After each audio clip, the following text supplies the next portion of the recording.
Hello students, Jai Mata Di. Today I will teach you about tense because tenses are the backbone of English.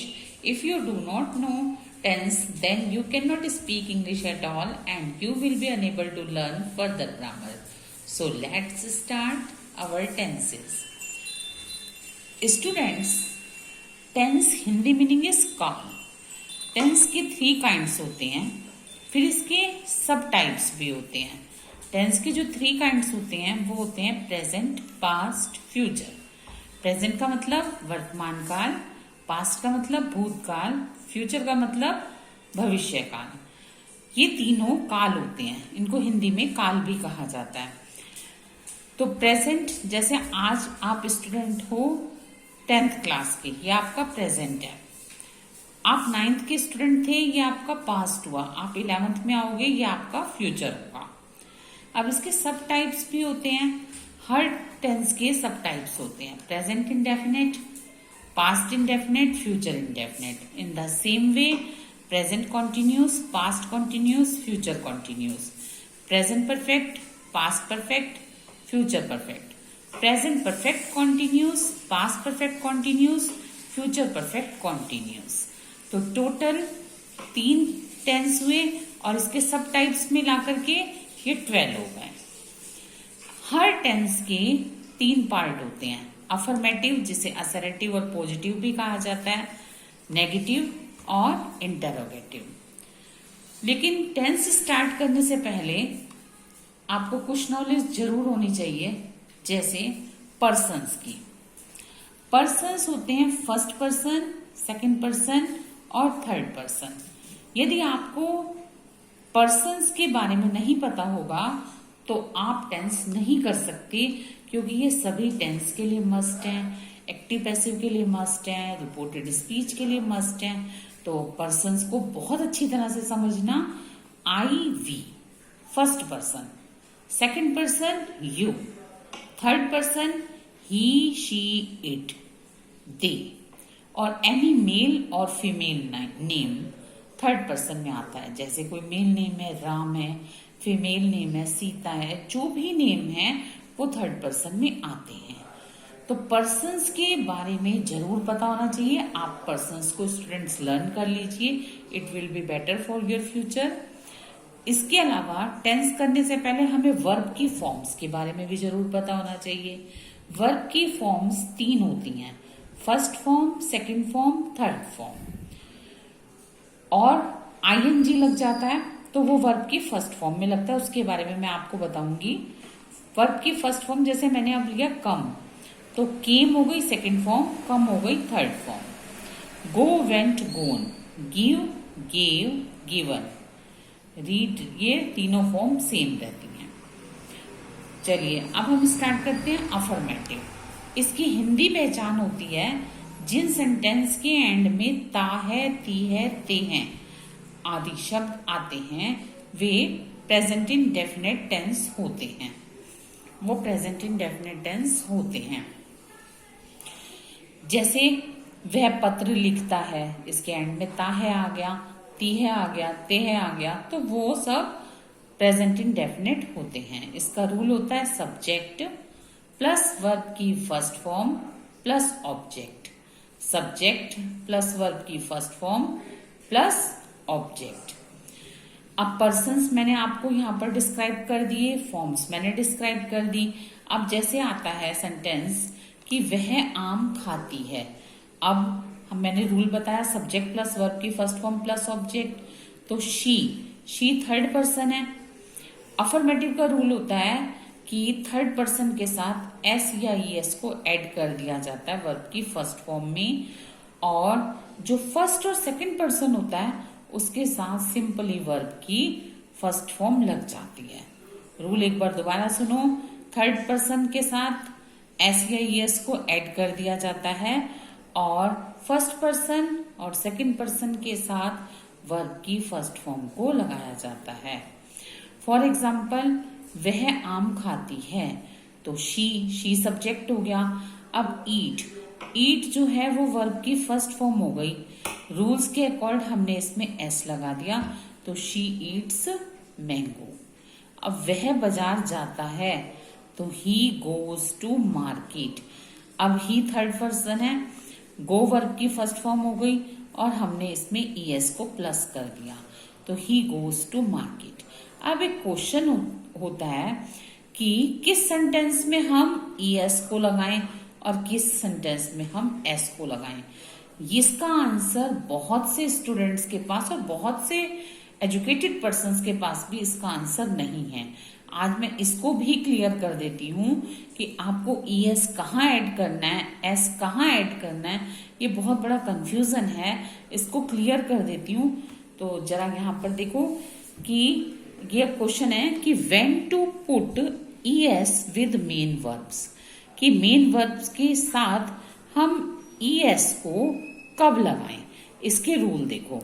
अब ये है ES, rule number first है कि जिन verb का and ओ से होता है तो उसमें ईएस लगता है। अब देखो यहां हो गया ना, गो ओ था तो इसके साथ हमने ईएस लगा दिया। अब और भी एग्जांपल देख लो, जैसे डू है तो डू का डज हो जाता है, ईएस ऐड हो जाता है। इस कॉन्सेप्ट को बहुत ध्यान से समझो, मोस्ट इंपॉर्टेंट है और बहुत सारे लोगों को नहीं आता। सेकंड है, जिस वर्ब का एंड एस एच और डबल एस से होता है वहां पर भी ईएस ऐड होता है। फॉर एग्जाम्पल पुश, तो पुश एस एच, इसके लास्ट में एस एच था तो ईएस लग गया। रश RUSH, तो इसके साथ भी ईएस लग गया। नेक्स्ट आता है जो कंसोनेंट वाई से एंड होते हैं, कंसोनेंट हो और वाई से जिस वर्ब का एंड होता है वहां पर IES लग जाता है, IES लग जाता है।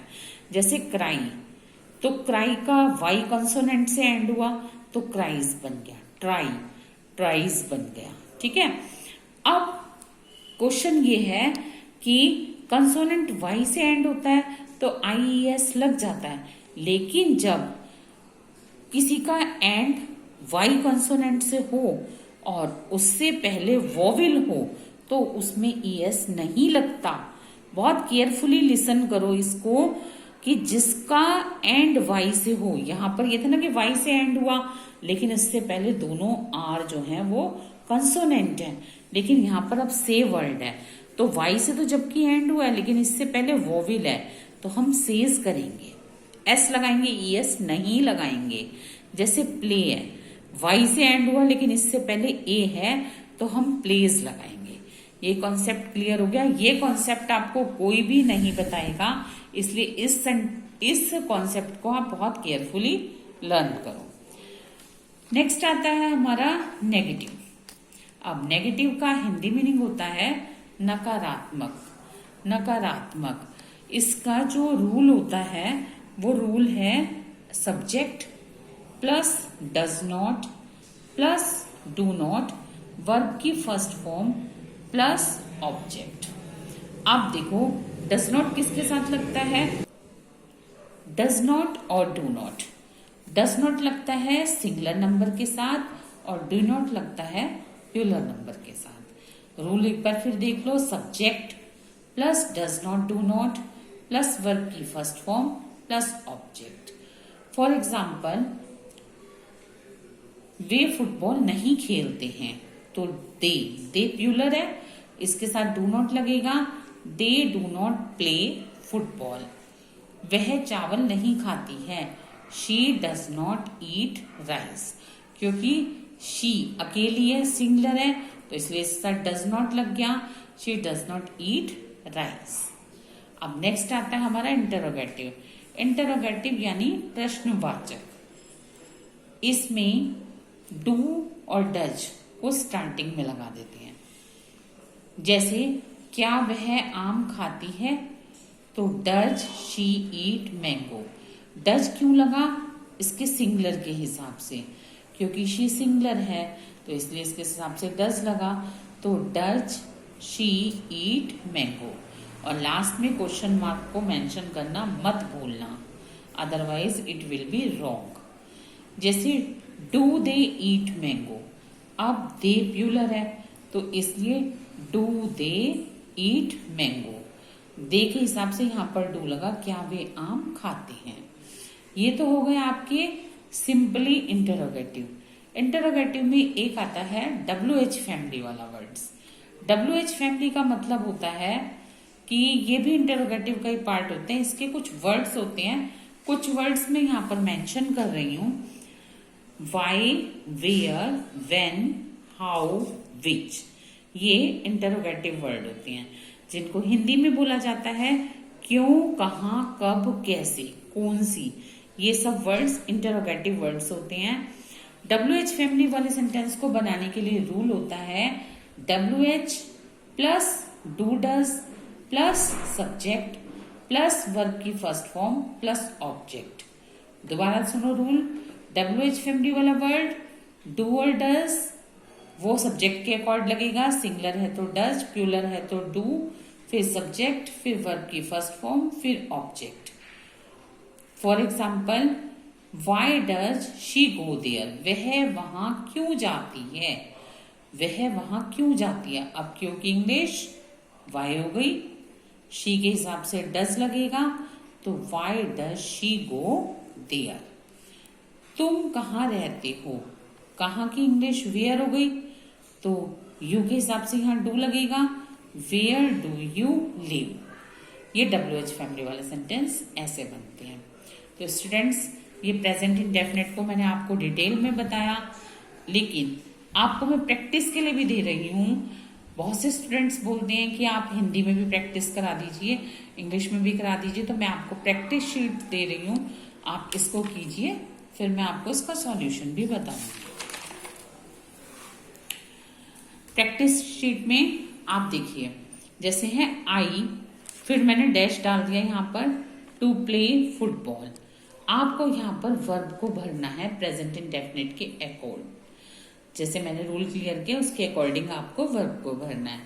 दे, फिर dash, to walk 8 miles a day। It usually, फिर dash, to snow in winter air. Water, फिर dash, to boil at 100 degree Celsius. पहले डैश है स्टार्टिंग में, फिर यू, फिर डैश, टू स्पीक इंग्लिश, फिर दोज डॉग्स, फिर डैश, टू बी ओल्ड।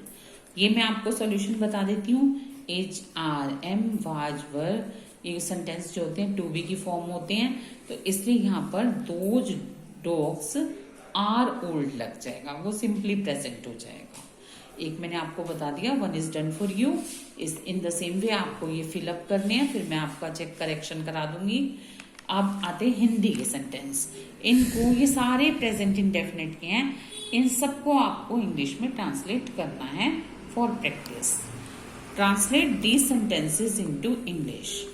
मैं कई प्रकार की पुस्तकें पढ़ती हूँ। वह प्रतिदिन पुस्तकालय जाता है। हम इस बाजार में शॉपिंग के लिए जाते हैं। हम फिल्में देखना नहीं पसंद करते हैं। मैं मधुर गीत सुनना पसंद करती हूँ। कवि अच्छी कविताएं लिखता है। क्या अब विद्यार्थी कक्षा में शोर नहीं मचाते हैं, इंटरोगेटिव है। तुमको कौन पढ़ाता है। वे मरीजों को रक्तदान नहीं करते हैं। दान की डोनेट, डोनेट। नेक्स्ट, वह एक अधिकारी क्यों बनना चाहता है। तो स्टूडेंट्स, मैंने आपको प्रैक्टिस के लिए भी दे दी, तो स्टूडेंट्स मैंने आपको प्रैक्टिस शीट भी दे दी, आप इन सब की प्रैक्टिस कीजिए, फिर मैं आपको बताऊंगी। चलिए, हमारा प्रेजेंट इंडेफिनिट कंप्लीट होता है। अब मैं कल आपको नेक्स्ट कराऊंगी past indefinite. Okay students, thank you.